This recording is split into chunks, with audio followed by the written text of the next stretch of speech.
Amigas y amigos, muy bienvenidos a la remesa de la semana. Este programa que vamos a tener Stephanie Enaro y su servidor de aquí a la eternidad hasta que se nos acaben las remesas. ¿Cómo estás, querida Stephanie? Oye, pues muy emocionada porque todos nuestros amigos que nos ven pues no van a tener que ir al banco por su remesa, les va a caer directito en sus casas a través de YouTube y lo que sí les podemos asegurar, Amado, es que les va a caer muy bien. Todos los jueves a las 11 de la mañana van a tener su remesa sin preocuparse, incluso hasta el presidente López Obrador. Así es que, oye, ¿de qué vamos a hablar hoy? Platícame.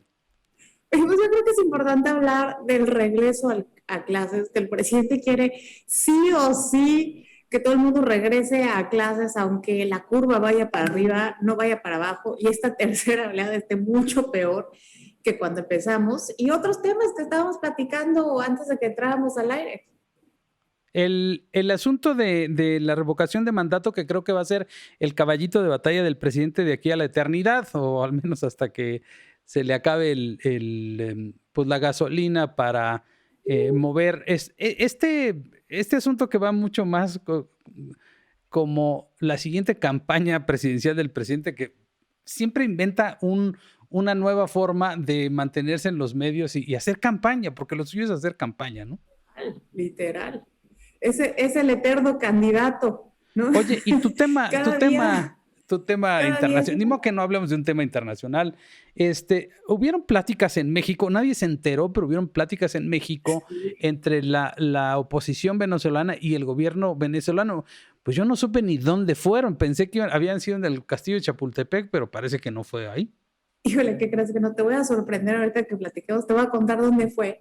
Pero En lo un que sí antro. yo creo que tenemos que discutir es por qué ha habido tanta secrecía alrededor de ese asunto, porque se sabe que les fue bien, pero no se sabe en qué quedaron, se van a reunir otra vez en septiembre.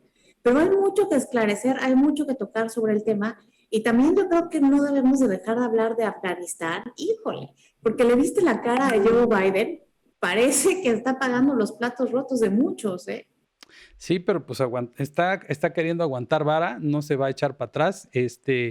Y hay varios temas que tocan a México, ¿no? De manera periférica, pero pues Afganistán parece que sí conquistó al mundo por varias razones, hasta en las fake news. Bueno, empecemos con el tema de la revocación de mandato, si te parece bien.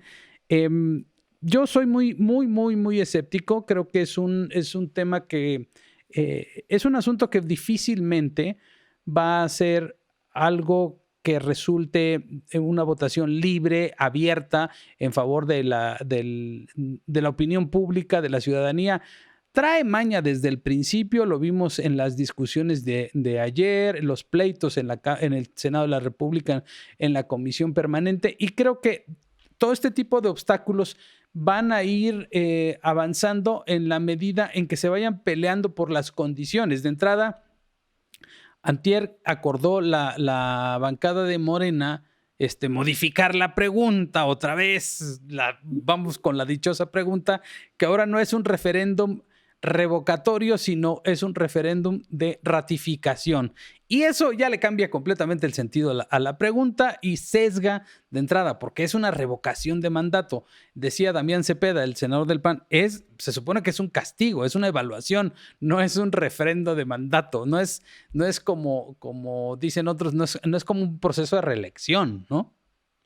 Claro, es que acuérdate que al presidente no le gusta la crítica, entonces yo creo que la revocación por mandato pues es la quiere como una especie de premio, pero aparte me parece un asunto, Amado, meramente cantinflesco, en verdad es casi casi algo metafísico, porque los mexicanos cuando votaron por López Obrador, los que votaron por él, pues lo eligieron para que gobernara 6 años y de repente quiere cambiar la jugada, pues es algo que confunde mucho y que aparte es obviamente un trampolín para que su popularidad pueda ser usada en la siguiente elección presidencial del 2024 para pues apoyar a la persona que vaya a seguir de su partido. Es claramente otra estrategia más dentro de esta eterna campaña en donde pues lo que él quiere claramente es que su grupo político no suelte el poder. Mira, y yo creo que este proceso de llegar eventualmente al 6 de marzo a una consulta ciudadana abierta va a tener Mira, de entrada el primer problema es la pregunta. La ley que está en la ley secundaria, que todavía no se aprueba y que quién sabe si va a ser impugnada en dado caso de que quede como la propone Morena. Más adelante pues necesitará de presupuesto, pues el propio Congreso es el que dice si hay o no presupuesto y cuánto presupuesto, de qué tamaño va a ser, ¿no? Porque esta consulta pues resultó bastante mermada por las cuestiones económicas. La parte de la campaña a favor y en contra de la división que hay, la falta de credibilidad sobre la propia consulta y de llegar al día de la revocación de mandato, pues que logre el quórum necesario, que sea vinculatoria o no. Y ya en el último de los casos, en el caso más extremo, yo sí soy absolutamente incrédulo, déjame decirte, de que en determinado momento, si el presidente llegara a perder la revocación de mandato y hubieran 40 millones de votos y todos se diera como tiene que ser, pues yo veo muy, muy complicado que alguien que ha buscado el poder desde que nació casi políticamente, pues acepte irse así sin decir, está bien, ya me dijeron que yo me vaya, ya me voy. La verdad es que lo veo realmente muy, muy complicada, aunque políticamente sí lo puede meter en problemas. Sí lo puede meter en problemas, pero al igual que tú, veo difícil que lo pueda soltar. Y creo que la narrativa que va a empezar a tejer va a ser muy interesante. Porque antes de las últimas elecciones, las elecciones intermedias, él ya estaba muy al estilo trompeano, tejiendo un discurso de fraude para, pues de alguna manera, salvaguardarse de algún resultado que no lo pudiera, pues, beneficiar, como fue el caso de que no obtuvo la mayoría deseada en el Congreso, aunque sí tuvo un avance territorial Morena, por así decirlo. Entonces yo creo que va a empezar a trazar una narrativa similar, porque si no le va bien, pues entonces es parte de un complot. Y si sí le va bien, pues quiere decir que a pesar de eso, el pueblo bueno y sabio decidió apoyarlo. Entonces, de alguna manera es un escenario ganar-ganar para él, porque no está dispuesto a perder. Y creo que el sistema político mexicano se reconfiguró desde la llegada de Morena al poder. Es como el nuevo el PRI, donde la oposición es interna, porque la oposición externa está destruida. Amado, los partidos no se logran poner de acuerdo y aún que faltan un poco más de 2 años rumbo al 2024, pues no se ve a alguien que pueda hacerle la competencia.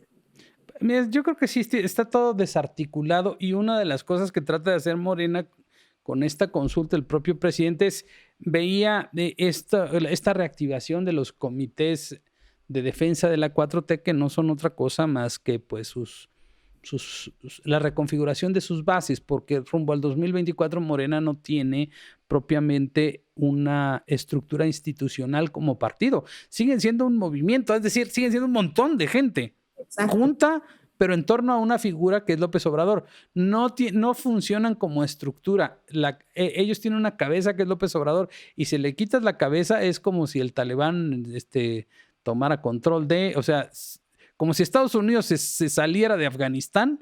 Así es, o sea, en ese momento, en el momento en que López Obrador se salga de Morena y se retire, en ese momento se viene para abajo Morena. Entonces, lo que quieren hacer desde ahorita es crear esa estructura que funcione como institución, y creo que este proceso de la revocación de mandato es la prueba de fuego para ellos, para tratar de convertirse en una estructura, de conformar bases, de juntar 3 millones de firmas para presentar la solicitud de revocación y posteriormente ir a la consulta y ganarla o tener una muy buena votación de su parte. Ese es el gran reto. Yo lo veo muy difícil que lo logren porque para eso se necesita mucha lana y hoy por hoy no la tienen. Entonces, creo que es un reto no solo para el gobierno, para el propio López Obrador, sino también un reto muy importante para la oposición y para la ciudadanía en general, como para aprender a entender de qué se van a tratar estos ejercicios democráticos que nacieron con un sesgo importante. Para mí, eso es lo que más me preocupa en realidad. Pero ¿sabes qué? Creo que es una estrategia muy bien pensada, porque si tú te pones a analizar sus índices de popularidad, él ha logrado de alguna manera deslindarse de los resultados de su administración. Realmente el hecho de que no se cumpla lo que la gente que votó por él esperaba, no le afecta. Vemos que la economía se ha contraído, que muchas personas han quedado sin empleo, que cerca de 50 millones de mexicanos no pueden hacer las 3 comidas al día, que estamos en pobreza laboral y no le pega. Entonces creo que de alguna manera este poder de deslindarse de los resultados de su administración se va a complementar con esa revocación de mandato y se va a formar un combo importante con esta popularidad que él tiene para apoyar a su sucesor en el 2024. Para mí es muy claro, es un trampolín para el 2024, es como casi la última y nos vamos, ¿no? Cuando estudiaba en el TEC, al festival antes de entrar a exámenes finales le decían el último jalón, pues es prácticamente el último jalón de la administración para llegar fortalecido y bien parado ante la siguiente prueba. Y como tú dices, es un movimiento que apenas se está formando y que tiene que trascender. Ahora, si lo comparamos con lo que está pasando en la escena internacional, por ejemplo, pues vemos que de la misma manera Macron llegó al poder en Francia. Hizo su movimiento, que es el movimiento En Marcha, y él también dijo que había roto con el pasado y él fundó la Quinta República. Y aquí estamos, bueno, en la Cuarta Transformación, ¿no? Vamos una atrás, todavía estamos en blanco y negro, pero el gran problema de Macron es que se quiere reelegir, eso está entre dudas por los malos resultados con la pandemia, pero si no es él, el movimiento se muere. Y yo creo que López Obrador pues está en la misma encrucijada. La diferencia es que aquí ha tratado de matizar la brutal falta de resultados el presidente, pero la verdad es que está viviendo meramente ahorita pues del fanatismo casi religioso de sus seguidores, porque resultados no tiene ninguno. O sea, lo único que le ha cumplido a su gente es en estar insultando a los adversarios, pero porque eso lo revive todos los días. Pero me parece que ha cometido errores garrafales, fundamentales, como pues el asunto de la pandemia. Creo que eso va a ser uno de los grandes lastres una vez que, no solo que termine la pandemia, cuando termine su administración, yo creo que va a ser recordado por eso, aunque quiera echarle toda la culpa a Gatell, pues él lo puso ahí, ¿no? De entrada. Y alrededor del mundo es recordado por ser el único presidente que cuando se enteró por la pandemia sacó un escapulario. Exactamente. Y mira, el escapulario no funcionó. Estamos aquí peor que al principio. Del detente enemigo. Bueno, y en ese entorno, ayer dieron a conocer que se rompió todos los récords de contagios de la pandemia. Ayer fue el día en que más contagios ha habido desde que tenemos pandemia en México. Casi 29,000 casos, 28,900 y tantos casos. Son muchísimos. Sigue la pandemia hacia arriba. Ya casi otra vez regresamos a los niveles de 1,000 muertos diarios. Y ahora, pues hay 30 millones de mexicanos vacunados y aún así hay muchísimos casos de contagios y adicionalmente muchos casos de muertos. Y lo que más preocupa y lo que ha estado en el ojo del huracán es el regreso a clases. En este contexto de la pandemia, pues que nos tiene locos a todos. Yo he consultado con gente de la quinientocracia que viven en otros países y me dicen, pues es que en otros países sí ya regresaron a clases, todo el mundo regresó a clases, pero sí, es correcto, yo también estoy a favor de que la gente regrese a clases, pero ¿en qué condiciones? Ese es el problema, ¿en qué condiciones vamos a regresar a clases respecto de otros países? Incluso permíteme poner un punto sobre la mesa sobre este tema porque me interesa mucho tu opinión. La UNICEF también está diciendo hay que regresar a clases. Sí, pero necesitan darse condiciones. El gobierno federal debe dar condiciones para que la gente, para que los papás tengan la confianza de regresar a sus hijos a la escuela. ¿Bajo qué condiciones? Las escuelas están destruidas prácticamente. Están destruidas y aparte con la famosa carta de la que hablábamos al principio, pues el gobierno se quería deslindar de la responsabilidad de los contagios. O sea, ¿qué garantía se le estaba dando a los padres? Ahora, Amado, hay un dato que a mí me preocupa, que es el caso de los niños que se han infectado y muerto de COVID. Fíjate que en lo que va de la pandemia se tiene registrado que en México han muerto un poco más de 600 niños de COVID. Y si lo comparamos con los que han muerto en Alemania y en Italia, en verdad que te vas a colgar de la lámpara. O sea, ¿te acuerdas que Italia en algún momento fue como un punto rojo que no parábamos de oír sobre Italia en las noticias por cómo se estaban dando los casos, que era un punto de ebullición de la pandemia muy fuerte? Bueno, ¿Sí? pues en todo este tiempo, en Italia solamente han muerto 24 niños por COVID y en Alemania 20. Y en Brasil, que también está pues, pasándoselas durísimos, han muerto 850 niños por COVID. Entonces, ¿qué te quiere decir? Que los niños, aunque tienen más probabilidades de recuperarse, que no son inmunes y que definitivamente por las condiciones de los hospitales, por la facilidad de adquirir los medicamentos, los niños mueren más en los países subdesarrollados o en vías de desarrollo como el nuestro que los países desarrollados. Entonces, claramente, el mandarlos sin ninguna garantía es un riesgo muy grande que yo creo que por amor la mayoría de los padres no querría correr. Yo no tengo hijos, pero no sé si tú mandarías a tus hijos a la escuela en esas condiciones. Pues no, porque mira, en primera instancia, mi hija sí iba a ir a la escuela una vez a la semana, pero pues hay un protocolo o sea, hay una cantidad de chavos que van a ir a la escuela, o sea, son 12 nada más, un día a la semana, y es como un primer avance, digamos, bajo medidas estrictas. Ya la escuela te dijo cómo le va a hacer, ese es nivel preparatorio, entonces ya estamos hablando de otros niveles.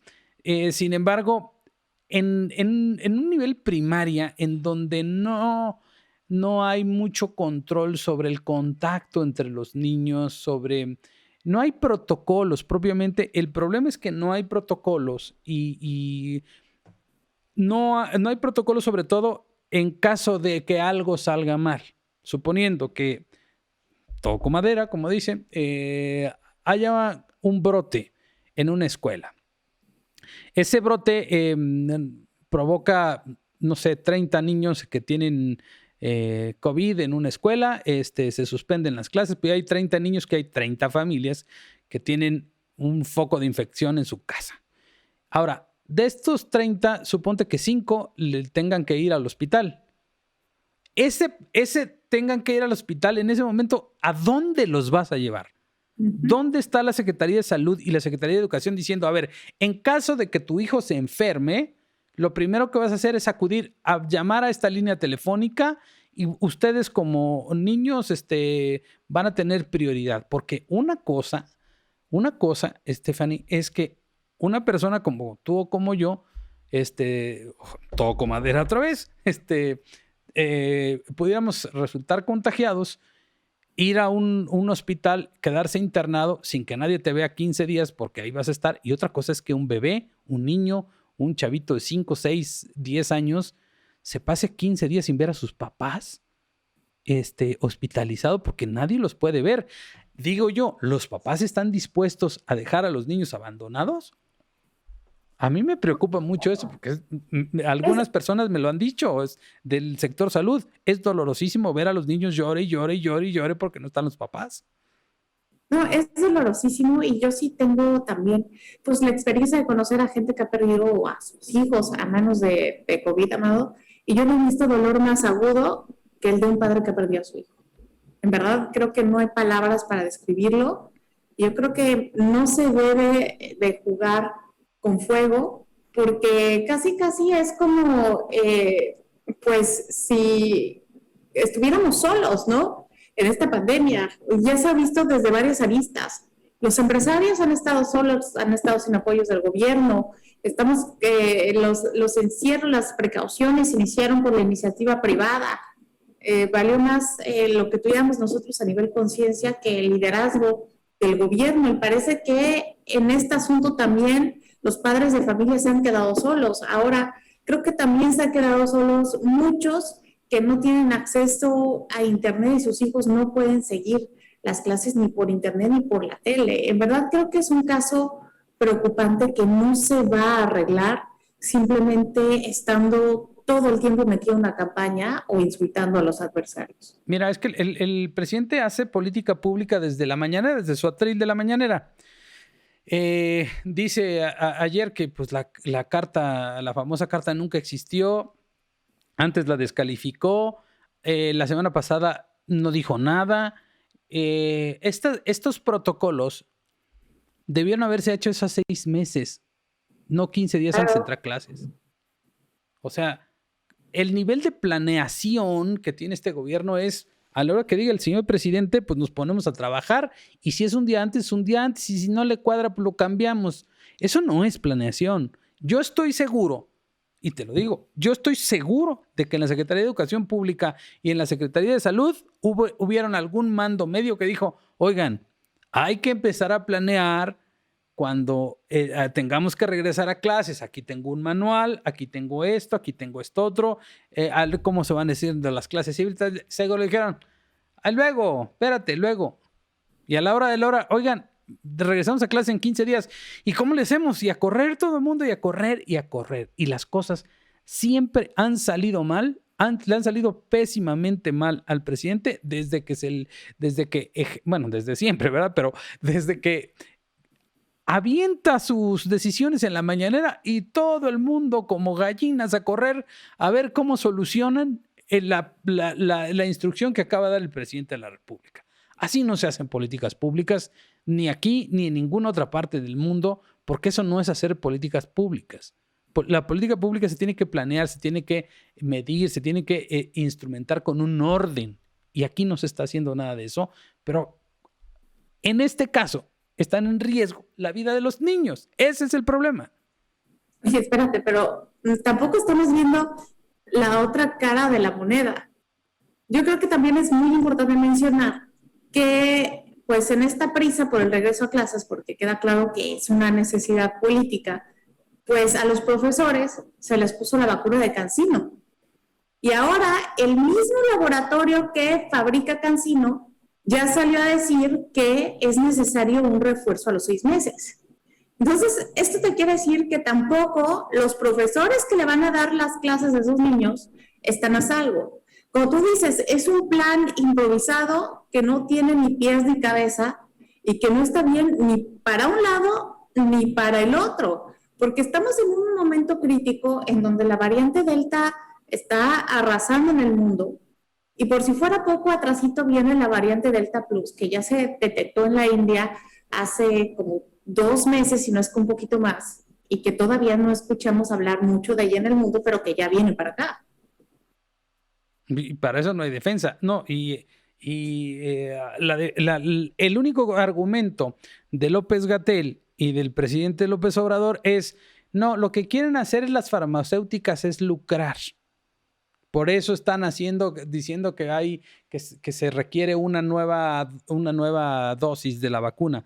Miren, y yo lo platicaba el otro día en mi programa, yo no tendría inconveniente en que mis refuerzos, los que sigan de aquí en adelante, los pague yo. Si puedo pagarlos, los pago. Nomás, por el amor de Dios, denme chance de hacerlo. A lo mejor le pueden servir las vacunas que yo no voy a pagar, las que adquiera el sector salud, y que se las den de gratis a mucha gente que lo necesita y que no las puede pagar. Quienes podamos pagarlos, yo estaría encantado de la vida poder mandar pedir a mi vacuna de China, Rusia, Estados Unidos o de donde sea, para poderme vacunar. Solo que las autoricen y que permitan la libre importación. Eso le ayudaría muchísimo al presidente, pero esta idea, ok, hay una vacunación universal ahorita de principio, pero a mí me parece que están jugueteando con el asunto de la vacuna. Gracias al señor presidente, vimos un video ahí, un día de vacunación en el Estadio Olímpico de Ciudad Universitaria, en donde gracias al señor presidente Claudio Sheinbaum tenemos la vacuna. O sea, esas estupideces son las que hacen que la gente pierda confianza en algo que es de vida o muerte. Y este gobierno se ha especializado en tirar a la basura la confianza que deberíamos tenerle a la vacuna y a otras medidas de prevención, como es el hacerse pruebas y utilizar cubrebocas. Eso lo han minimizado tanto que ahora pues ya la gente no sabe en qué creer. Por eso estamos en un repunte tan brutal de casos.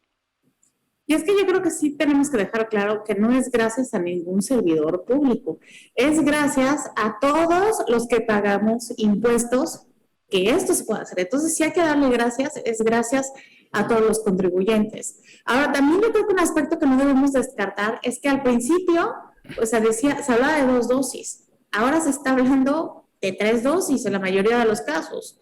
Y tenemos que la mayoría de los países ricos pues compraron vacunas para 7 u 8 veces el tamaño de su población. Entonces, esto no solo marca más la diferencia entre personas ricas y personas pobres, también se marca entre países ricos y países pobres, porque dada la demanda, no todos los países van a poder adquirir las unidades necesarias para terceras dosis.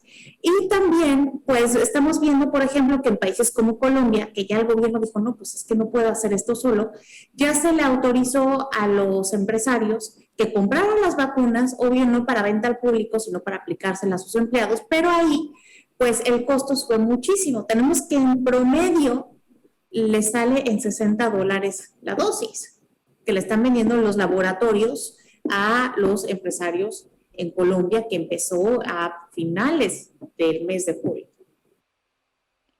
Sí, bueno, ahí sí se están manchando gachísimo. Pues veía también que principalmente Pfizer, ¿quién era el otro? AstraZeneca, habían incrementado sustancialmente el costo de la fabricación de vacunas. Moderna también. Moderna también incrementó sustancialmente el costo de sus vacunas. Eso también me parece una gandallez.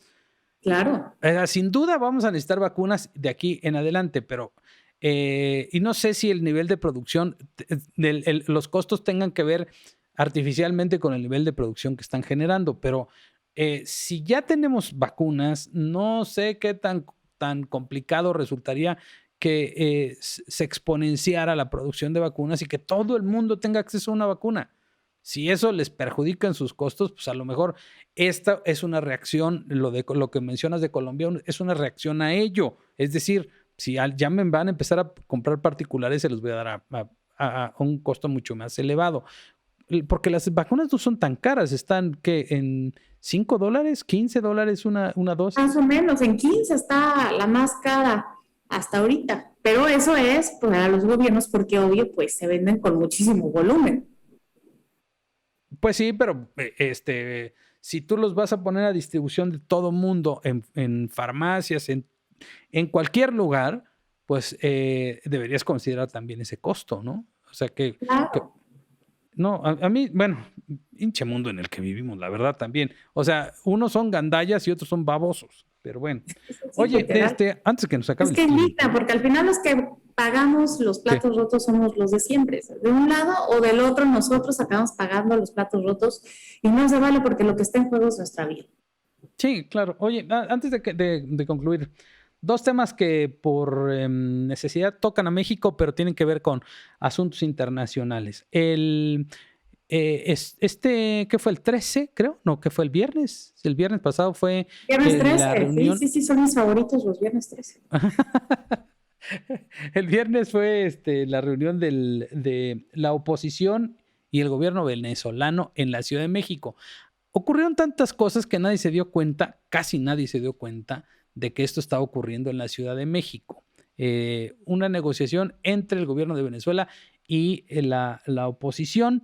Por cierto, nada tuvo que ver el gobierno de México en la mediación, es decir, nomás rentó el local, pero platícanos dónde estuvieron y por qué así en lo oscurito. Pasaron cosas muy interesantes ese día. Las negociaciones se llevaron a cabo en el Museo Nacional de Antropología e Historia. Uno hubiera pensado que hubieran sido en Chapultepec, pero no fueron así.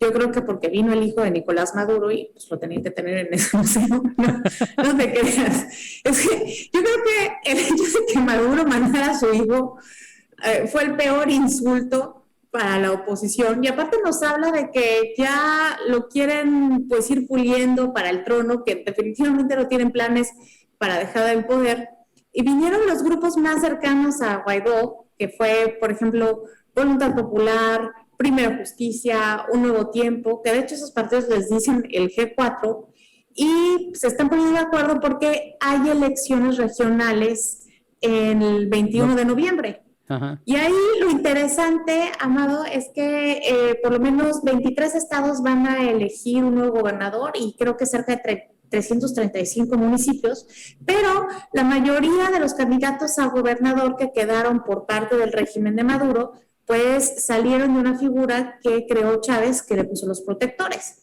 Y esto es importante porque los protectores son algo así como los superdelegados. Sí. Entonces, imagínate lo controlado que tiene el régimen chavista, el proceso democrático.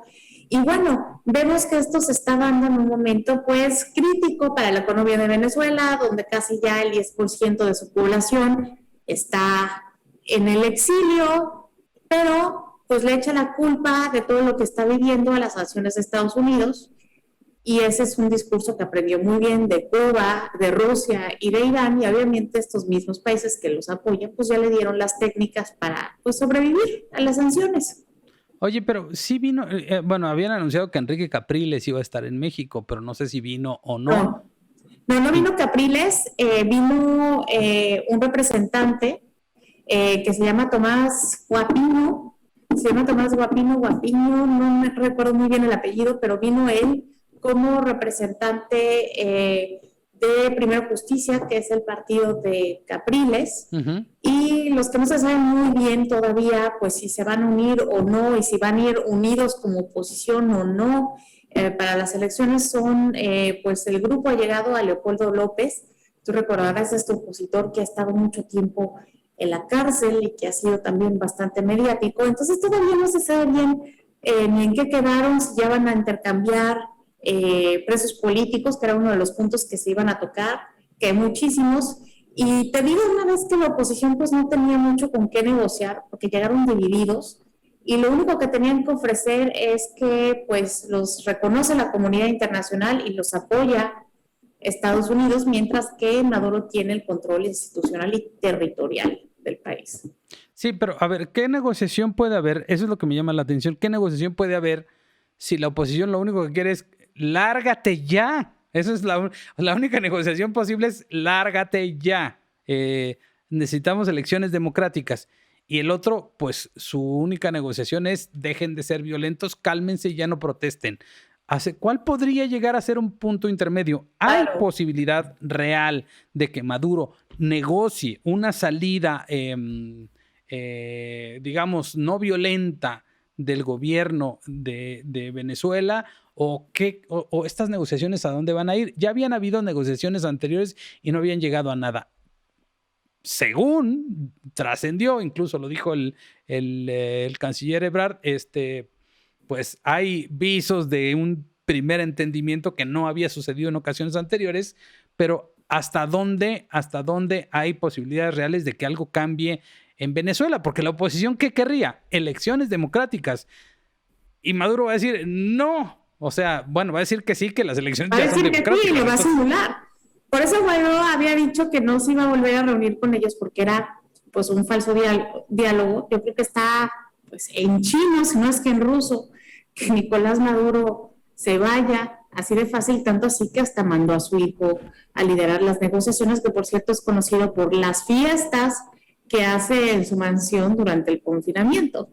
Entonces, creo que está muy difícil que Maduro deje el poder, pero también es difícil que se logre una solución en Venezuela que no sea por la vía democrática, porque es justamente lo que vimos en Afganistán. Llegó a Estados Unidos a imponer una democracia que no se sostuvo más allá de 10 minutos una vez que ellos se fueron. Entonces, es como un callejón sin salida, Amado, porque la única solución para Venezuela es por la vía democrática y está muy difícil lograr por las buenas que se avance la vía democrática. Pues solo sería a través de la presión internacional, porque yo no le veo otro punto de salida. Cuando estuve en Venezuela y platicaba con la disidencia allá, gente cercana a Capriles, a Guaidó y a Leopoldo López, lo que me decían es que aquí nunca construimos una solución violenta. Aquí no hay capacidad de que nadie se levante en armas de nada. O sea, aquí estamos completamente indefensos. Nunca pensamos que esto nos podría pasar. Entonces, a partir de ahí dice, pues la verdad es que lo único que aspiramos es a la presión internacional. No hay otra forma de salir de este hoyo. Para ellos, pues, ¿no?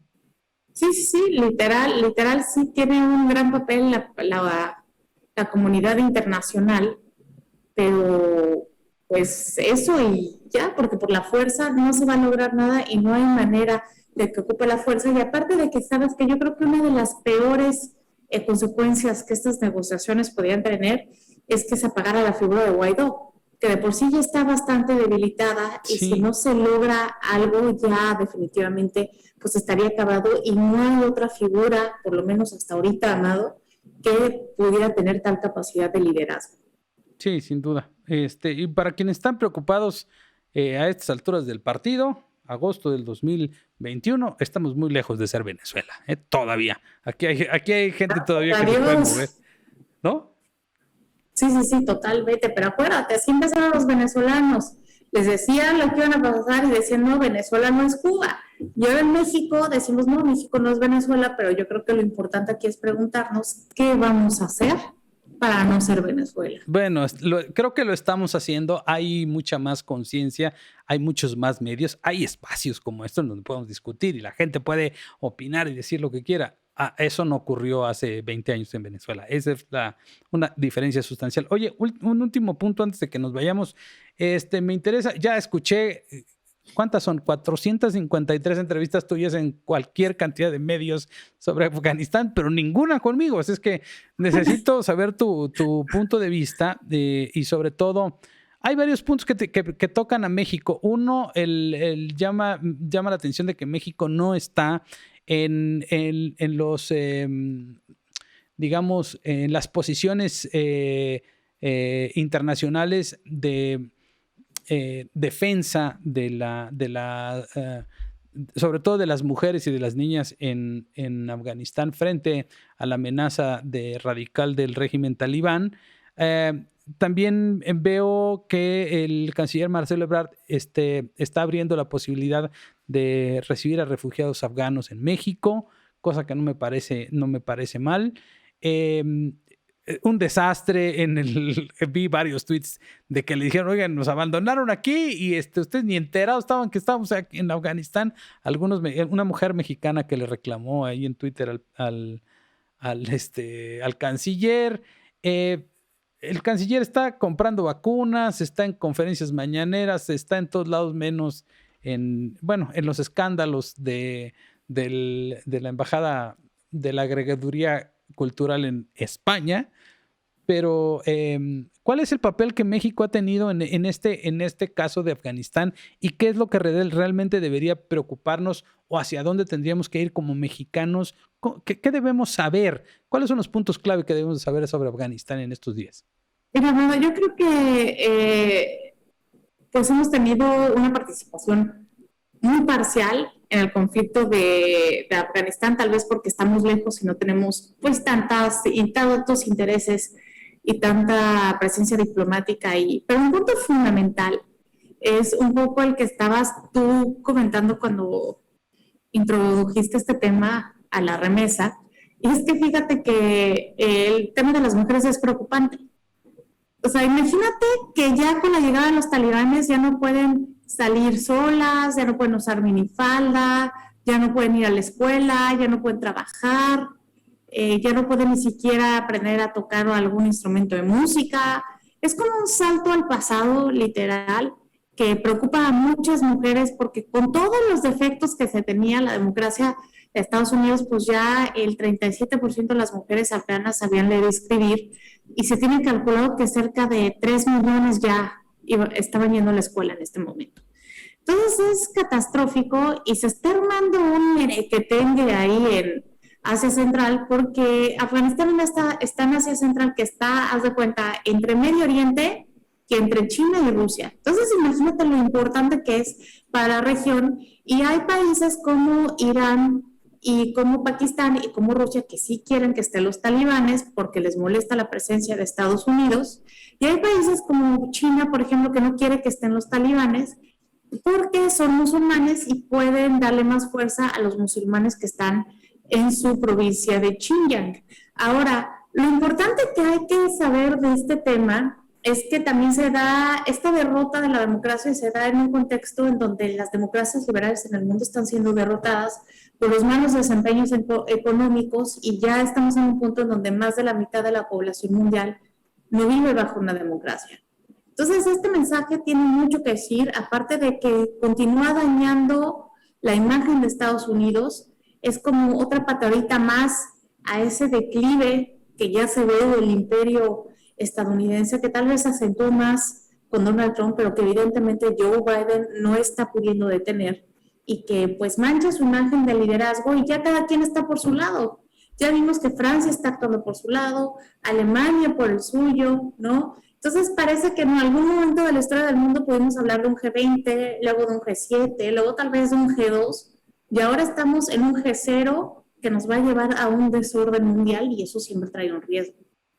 Oye, pero a ver, uno de los debates tiene que ver con si Joe Biden hizo bien o no en retirar a las tropas norteamericanas. Eso es algo que ya se venía planeando desde Obama, pero la debilidad de la democracia frente al talibán, ¿era obligación o no de Joe Biden mantenerse ahí?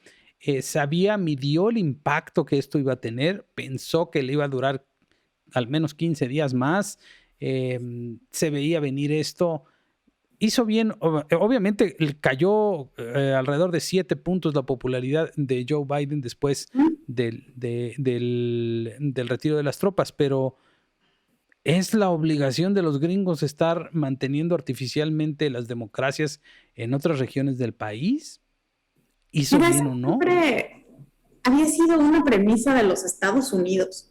Estados Unidos siempre se dedicaba a exportar la democracia en el mundo, ¿no? De hecho, cuando pasó del Capitolio, no sé si recuerdas que había un meme muy elocuente que decía, parece que de tanto exportar democracia al mundo se les acabó. Sí. ¿No?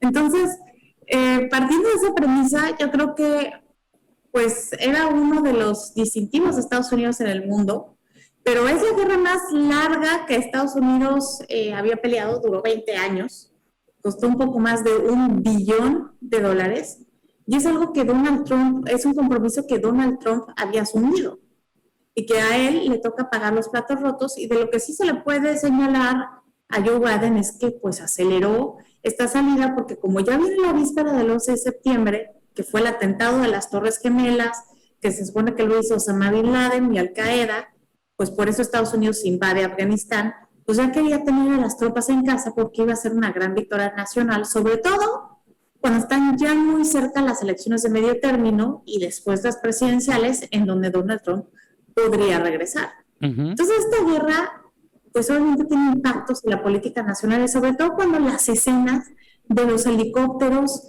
saliendo de la embajada de Estados Unidos, sacando gente, pues son muy parecidos a las de Vietnam en 1975, y esto fue pues una derrota durísima para Estados Unidos, y el hecho de que esas imágenes se parezcan tanto pues hace que Afganistán tenga ecos de Vietnam, y esto a los estadounidenses pues obviamente les duele, y por eso perdió Joe Biden 7 puntos en su aprobación, que son muchísimos de la noche a la mañana.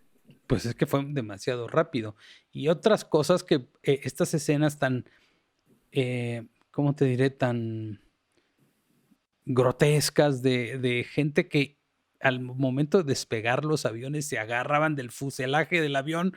Pues no sé en qué cabeza cabe que iban a llegar a algún lado agarrados del fuselaje del avión. Pues claro que se cayeron, pero esas imágenes le dieron la vuelta al mundo y lo hicieron todavía mucho más dramático.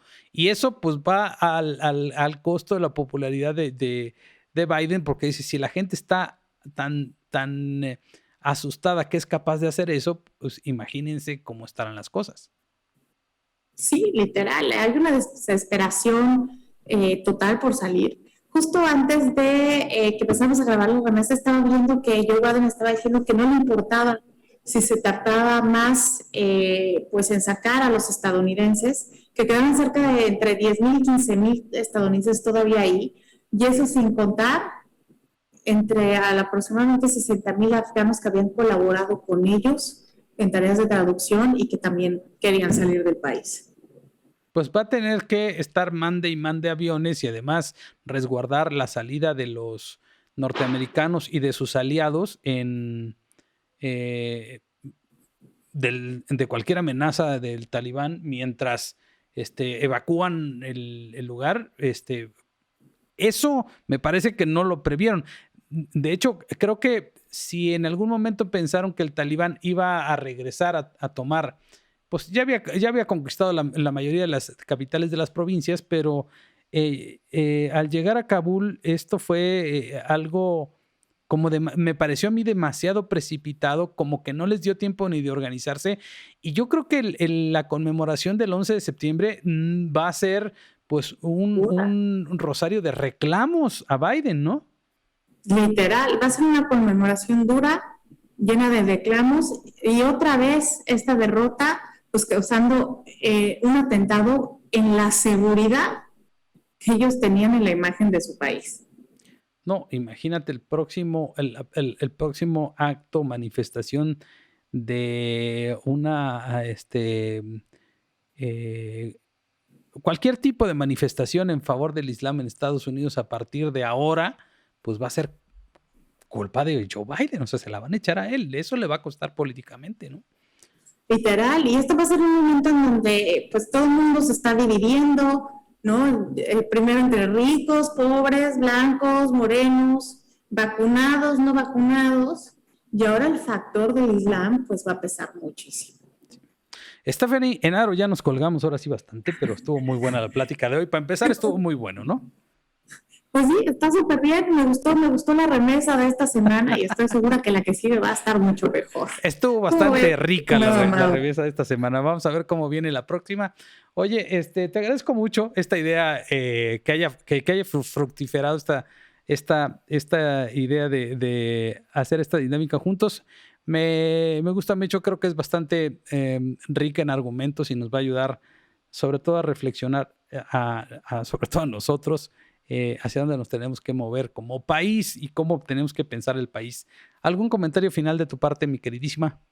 Nada más que no se pierdan la remesa el próximo jueves porque estamos seguros que les va a caer muy bien. Muchísimas gracias a quienes nos acompañaron hoy. Muchísimas gracias a ti, Stephanie Enaro, y nos vemos la próxima semana.